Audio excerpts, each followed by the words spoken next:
dal leen ak jàmm ci AGT News chaîne bi leen di jox xibaar yi wér te wóor abonné leen ngir dara bañ leen a raw.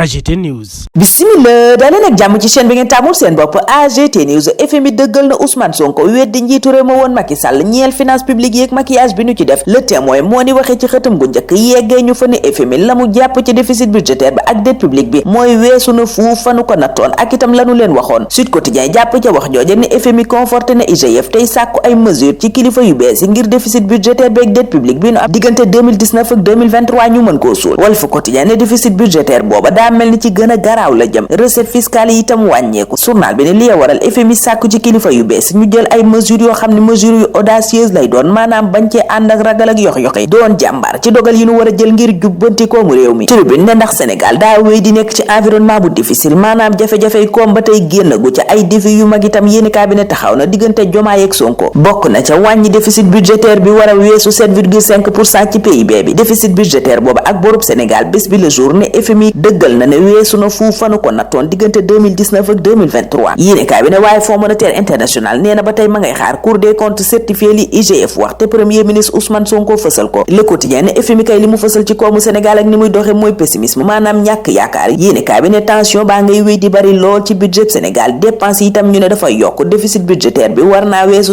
7,5%. loola waral yéene kaay bi ma jëmbal jaañ bi ne Fonds monétaire international ma ngay sàkku ci kilifa yu bees ñu sàkki pexe. Le Quotidien waxtu woowa di nu yeggee cantaanik président de la République Bassirou Diomaye Faye jëm ci xëy mi agriculture di mbay mi pêche di napp gi réduction train de vie de l'État maanaam nguur gi li muy dundee nanu ko wàññi waaye itam fexe ba vision 2050 ñépp xam la ca ne ñéppit xam fan la nu jëme réew mi. ñu des ak moom njiitu réew mi Bassirou Diomaye Faye min Vox Populi di xamal ne moom ak gouvernement bi ñoqi nañu juróom-ñetti milliards ngir dimbalee ko ña deexu Sénégal ba fekk si te ñu ne tey ci ay jafe-jafe yéenekaay bi ne ca conseil des ministres démb moom njiitu réew mi massawu na leen fa wax leen itam ne état dana leen jàppale kéemtalaayu kàttanam loola sax waral yéenekaay bi ne gouvernement bi sàkku nañu ci moom mu dekkalaat dispositif yi nu tegoon maanaam matukaay yi jëm ci wàllu protection civile ngir walloo ko askan woowa laas it yeggee ñu ne juróom-ñetti milliards génnee nañu ko ngir wallu waa Matam Tamba ak Bakel. L'Observateur naan Bakel moom urgence humanitaire moo fa am wallu ga lu mu gën a gaaw ñu jël. Journal bi ne luy tolloog fanweeri junneeg juróom ci ay nit ñi ngi ci jafe-jafe premier ministre Ousmane Sonko booba lépp yéene kaayit xamal ñu ne yéegle na ne juróom-ñetti milliards danañu ko génne ngir jàppalee leen ko fexe ba génnee leen ci jafe-jafe yooye ñu ne ñu des ak moom Ousmane Sonko mi ñu bés bi le jour di xamal ne 1 million la sàkku ci cadre yi nga xam ne dañu leen fal mbaa ñu tabb leen ngir financer campagne électorale bu Pastef jëm ci élection législative yi. Les Échos ne Ousmane Sonko kay campagne de levée de fonds bu mag la sumb jëm ci élection législative yi yéeni cabinet ministre yi ak DG yi ak chef d'agence ñoom ñépp ku ci ne 1 million nga war a joxe. maire yeeg ñeneen yéeni cabinet ñaar fukki junni la sàkku ca ñoom moom Ousmane Sonko ndaw yi nag mun leen 1000 francs rek doy na. journal bi ne ngir jëmmal loola nag meeting bu mag a mag la Ousmane Sonko nar a tëgg ca Dakar Arena gannaaw ëllëg samedi. Point Actu jàpp ca loola lépp ne Sonko ngay campagne te campagne ba dooragut. Bougane Gueye Dany tontu Ousmane Sonko ca booba lépp journal dooreeg juróom-ñetti milliards yi mu ne danañu ko génne ngir jàppale ko ñelooru ca débordement wu dex ba Bougane ne réew mu màbb pays en ruine naka lañu fa mën a génnee juróom-ñetti milliards. Bougane it xam ne ne ay weer a ngi ni bourse de sécurité familiale yi fayuñu ko Ousmane Sonko di sàkku booba jamono ñu def levée de fonds ngir financer campagne électorale am yor bi ne poros kay stratégie bu leer la lal fas yéene koo doxal tàmbalee kook meeting bu mag ca Dakar Arena samedi bii nu dëkmal. journal bi ne kopparub campagne bi it Ousmane Sonko wax na naka lañu koy amee ndax ku ca ne ci cadre ya ba ca militant ya wax na la loo war a joxe. Enquête ne waxtu woowa baal des opportunistes baa ngay wéy transhumance politique bi yéene cabinet mi ngi mel ni tulleeg màlle ñoo xam ne démb bépp xeetu ketema yekk nañu ko Ousmane Sonko ak partem Pastef yéene cabinet ñooña tey ñooy daw di wàlli Pastef googa fësal ñenn ci xëtam gu njëkk waaye xamal ñu ne ca Medina wandi faak feneen militangu Pastef ya ca seen bopp ñoo lànk campagne ak ñooña. Abdoulaye Sylla moom àndut ak APR àndut ak Pastef Les Échos nu ko xamal ci xëtam gu njëkk ne la mu bëgg moom Abdoulaye Sylla mooy demal boppam dem ak coalition am ànd beesal Sénégal la mu bëgg mooy Sénégal goo xam ne Sénégal wu équitable lay doon suqaliku it ci wàllu koom ñépp gis ci seen bopp. waa Kédougou ñoom gisuñu seen bopp ci seen secteur minier ba yéene kaay bi di Dakar Times moo ni waxee ne ndax luy tolloog juróom-ñetti junni emploi direct ñàkk nañu ko ca gox booba. waxtu woo Walf Quotidien naan ñu front social bi yëngooti na ma ngay bax journal bi ne foo laal day metti santé éducation fonction publique collectivité territoriale ñépp ngay ñaxtu yéene kaay bi jàpp ca loola ne état de grâce biñ mayoon Diomaye ak Sonko moom jeex na laas ne ànd gësam kay danoo du mooyu loxo bi leen Ousmane Sonko tàllal woote gi mu woote syndicat yéenekaay bi ne syndicaliste yooye dañu koo tànqamlu. L'Observateur ne ñeneen ñu mer gannaaw syndicaliste yi mooy étudiants yi ndax seen bourse yi ñu leen di fay di ko dogote journal bi ne moo tax tànku xeex lañ taxawee nguur gi fi mu ne booba lépp yéenekaay yéegee ñu ca dëgg Abdourahmane Diouf mi ñu dénk njàngale mu kawe mi muy leeral avance sub juróom-ñaari milliards bi li ko waral coowal 16,103 milliards ga ca Dakar dem dikk libération ngi koy indil ay leeral muy scandale bu rëy rëy jëm ci bor bu nu jënd yéenekaay booba dinu wax naka la nguur gi fexe woon ba Dakar dem dikk wëccee woon ñeenti milliards yu teg juróom-ñeenti téeméeri millions ngir BGF Banque Sénégal journal ba ne tooba yi daa kawe ba yegg ci lool ndax ma nga woon ci 11,5% te waroon a yem ci 5,90% ba 6,70%. ñu dellu ca laas mi ñuy xamal ne Sénégal manque nañu fi 53 millions de baril pétrole ci ñetti weer yi ñu génn booba jamono Les Échos di ñu xamal ne ay ndawi Afrique ña ngay def pétition ngir ñu génnee Macky Sall ca conférence Columbia Afrique ga muy participer en ligne journal bi ne yooyele ndaw bëgguñoo gis Macky Sall bëgguñoo dégg Macky Sall moom Macky Sall Vox Populi ne bëtu Ousmane Sonko ba tey teggeeku wut ci moom ak ñamu àndaloon jiite réew mi ndax démb ba muy yëkkati kàddu yéenekaay bi ne moom jiital Pastef xamle na ne ku mel ne Macky Sall ki ministre am faaw ñu teg haute cour de justice mën leen a àtte ci njombe yi ñu def ci réew mi yor bi naan Macky Sall nekk député sax génneewu ko ci mball mi justice moom journal ba ne faaw Macky dem fa ñun ñu taxaw foofa ñaanal leen kenn dal ak jàmm dig daje ëllëg incha allah. AGT News.